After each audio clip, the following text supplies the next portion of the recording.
Bom dia, meu irmão! Bom dia, minha irmã! Que a paz do nosso Senhor Jesus Cristo e o amor de Maria esteja conosco nesta manhã. Manhã de segunda-feira, 26 de agosto de 2019.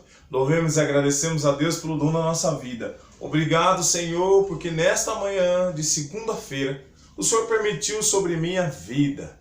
A vida que é o dom mais precioso que existe. Muito obrigado. Onde você está, agradeça a Deus pela sua vida. Agradeça a Deus pelo que Ele tem feito por você e pelos seus. Obrigado, Senhor.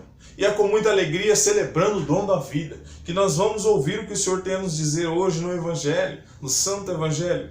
Evangelho que está no livro de Mateus, capítulo 23, versículos do 13 ao 22. Mateus, capítulo 23, versículos do 13 ao 22. Como eu sempre digo, se você gosta de acompanhar com liturgia diária, abre lá no dia de hoje, 26 de agosto de 2019. Mas, se você prefere acompanhar com a Bíblia, marcar bonitinho e deixar lá separadinho, abre lá Mateus 23, versículos do 13 ao 22. Proclamação do Evangelho de Jesus Cristo, segundo Mateus. Glória a vós, Senhor. Naquele tempo, disse Jesus: ai de vós, mestres da lei e fariseus hipócritas! Vós fechais o reino dos céus aos homens. Vós, porém, não entrais, nem deixais entrar aqueles que o desejam. Ai de vós, mestres da lei e fariseus hipócritas! Vós percorreis o mar e a terra para converter alguém. E quando o conseguis, o tornais merecedores do inferno, 2 vezes pior que vós. Ai de vós, guias cegos! Vós dizeis: se alguém jura pelo templo, não vale. Mas se alguém jura pelo ouro do templo, então vale. Insensatos e cegos! O que vale mais, o ouro ou o templo, que santifica o ouro? Vós dizeis também: se alguém jura pelo altar, não vale. Mas se alguém jura pela oferta que está sobre o altar, então vale. Cegos! O que vale mais, a oferta ou o altar que santifica a oferta? Com efeito, quem jura pelo altar, jura por ele e por tudo que está sobre ele. Quem jura pelo templo, jura por ele e por Deus que habita no templo. E quem jura pelos céus, jura pelo trono de Deus e por aquele que nele está sentado. Palavra da salvação. Glória a vós, Senhor. Que as palavras do Santo Evangelho perdoem os nossos pecados. Amém. Meus irmãos, nessa manhã, deste Evangelho de hoje, nós vemos Jesus num tom de indignação. Jesus que está indignado com a forma que os mestres da lei e os fariseus ensinam o povo. Os fariseus e os mestres da lei, que naquela época eram tidos como líderes religiosos, eram homens mais experientes, eram homens respeitados por suas práticas religiosas. Portanto, eles deveriam dar o testemunho de Deus. E a palavra diz sobre a indignação de Jesus que eles davam o testemunho do inferno. Eles arrastavam as pessoas ao inferno. Mas como isso? Com as suas práticas. Eles davam mais valor ao dinheiro, ao ouro, aos prazeres, aos títulos, às posições, do que de fato a salvação. Eles não falavam sobre a salvação. Eles eram tidos como exemplo porque eram homens religiosos que conheciam as escrituras, as leis, porém, a seu modo de viver não contribuía com isso. Eles falavam uma coisa e viviam outra. E com isso, o que acontecia? O povo que o seguia também ficava cego. E aqueles que tinham desejo de conhecer a Deus de verdade eram atrapalhados por suas práticas injustas.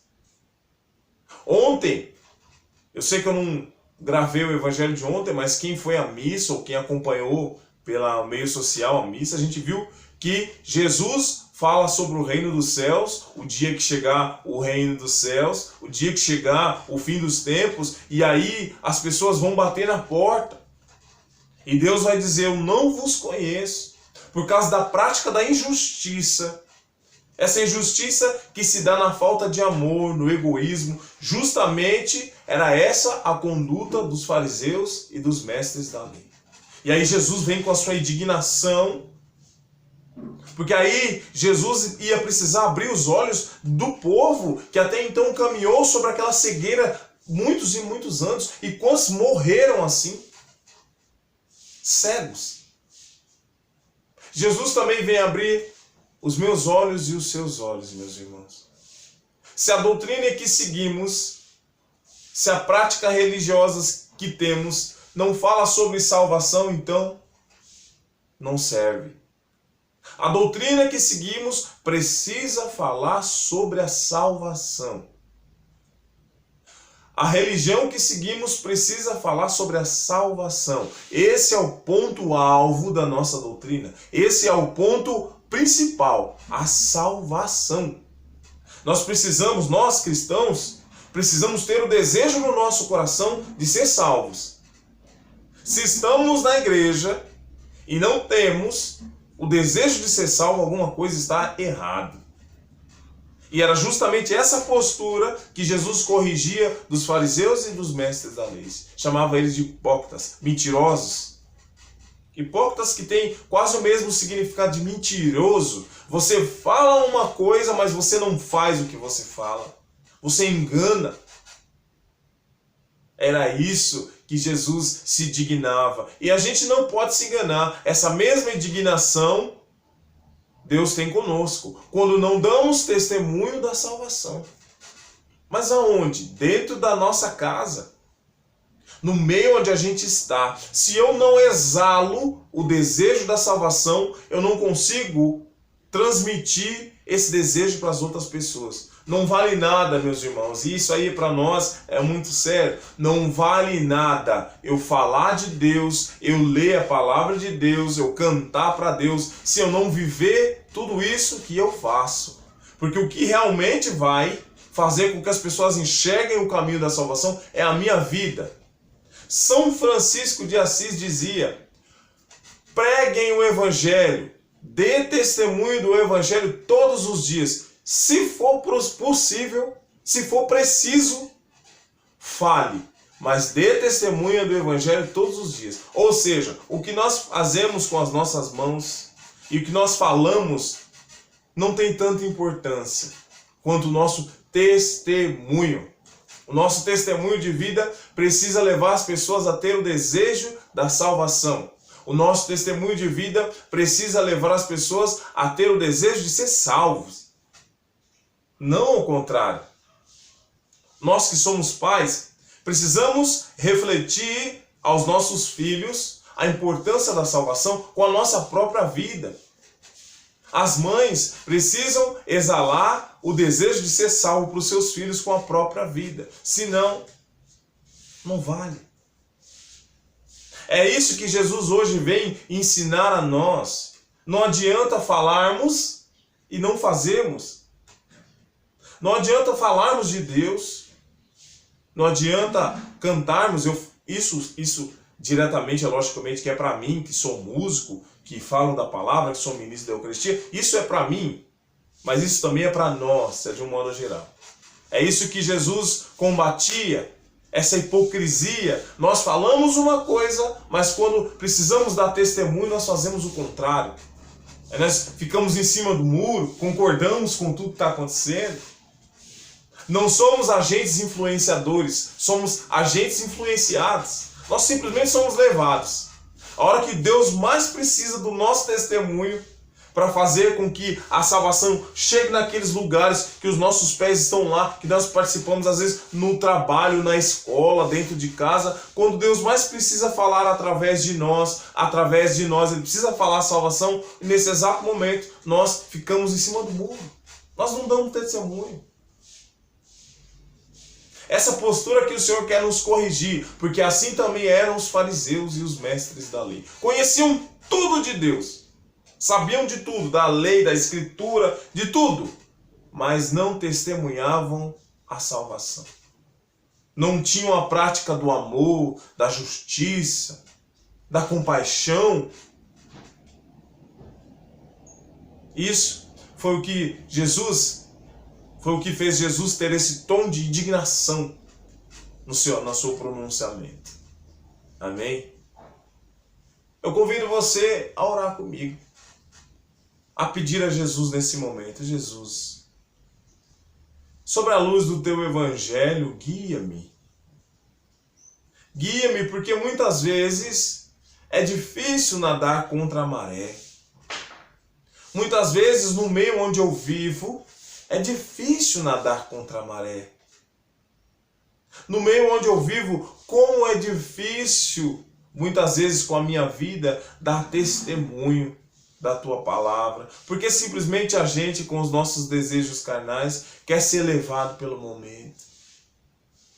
Oh Jesus, dai-nos força. Derrama o seu Espírito Santo sobre cada um de nós, para que a gente não seja hipócrita. Para que a gente não seja cego, Jesus. Derrama o seu Espírito Santo e nos guia. Arranca de nós toda a cegueira. Abre os nossos olhos. Ó Jesus Cristo, derrama sobre nós o mesmo Espírito que o Senhor derramou sobre os apóstolos. Porque somente pela ação do seu Espírito Santo, eles tiveram coragem de anunciar a sua palavra em verdade. Eles tiveram coragem de viver a sua palavra em verdade, porque o seu Espírito Santo os conduzia, o seu Espírito Santo os dava força, o seu Espírito Santo os ensinava. O seu Espírito Santo fazia com que aqueles homens não tivessem medo de dar testemunho da salvação. A maioria deles morreu por causa da tua palavra, da tua verdade, do teu evangelho. Morreu porque durante a vida, depois que te encontrou, deu testemunho dessa verdade. Arranca de nós, Senhor, com o seu Espírito Santo, toda a hipocrisia. Arranca de nós todo o medo de pronunciar a verdade. Estrutura-nos, Senhor, para que a nossa vida exale a salvação. Mas nós precisamos, Senhor, do seu Espírito Santo, porque sem ele nós não somos capazes. Capacita-nos, Senhor. Sobre a luz desse evangelho, sobre a luz dessa palavra que é viva, nós te pedimos, capacita-nos, Senhor. Capacita-nos a falar de ti, mas o principal, capacita-nos a viver aquilo que o Senhor nos pede através do seu evangelho. Amém, Senhor. Louvado seja o nosso Senhor Jesus Cristo, para sempre seja louvado. E o inimigo acorrentado aos pés da cruz de Jesus. Muito obrigado, você que está inscrito no meu canal. Muito obrigado por partilhar comigo hoje o evangelho. E você que talvez esteja vendo pela primeira vez esse vídeo, fica o convite. Seja bem-vindo, se inscreva no meu canal, o Leigo Fala. Esse canal que tem um intuito: compartilhar aquilo que o Senhor fala através do evangelho todos os dias. Porque nós temos essa riqueza de todos os dias partilhar o evangelho. Então, eu convido a você, seja bem-vindo. Que Deus nos abençoe e nos guarde, em nome do Pai, do Filho e do Espírito Santo. Amém. Tenhamos todos uma ótima e santa segunda-feira. Amém.